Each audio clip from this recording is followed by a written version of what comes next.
Good morning. It's 4:35 in the morning, and yeah, we're back to morning runs. Training for today is 8 kilometer. Yan. Let's go! No headsets today because I don't feel like listening to the music while running. Tingnan natin.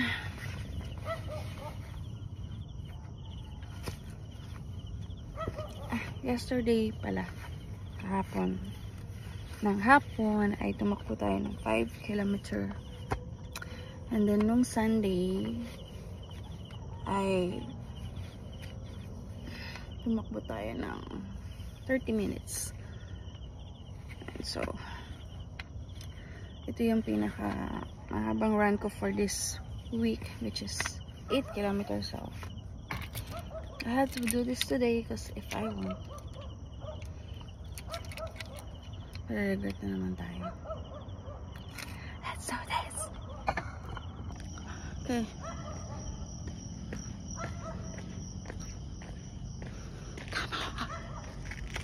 Tara. Halfway and sakit ang legs ko. I don't know. Tuwi ko dahil takbo ako kahapon ng hapon. Tapos takbo ako ngayong umaga. Ipa.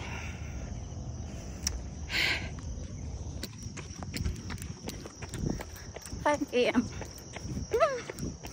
Push. Nag-video ko kasi alam ko may aso dito eh. Hopefully yung pakita.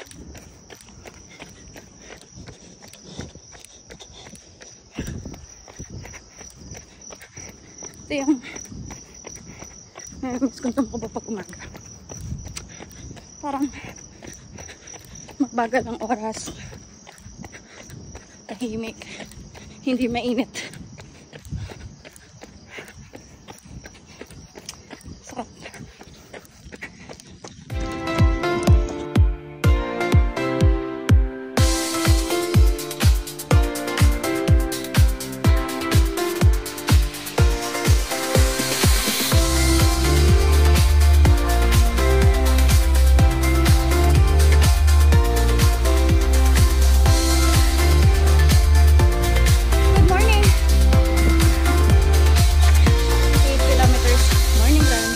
Done.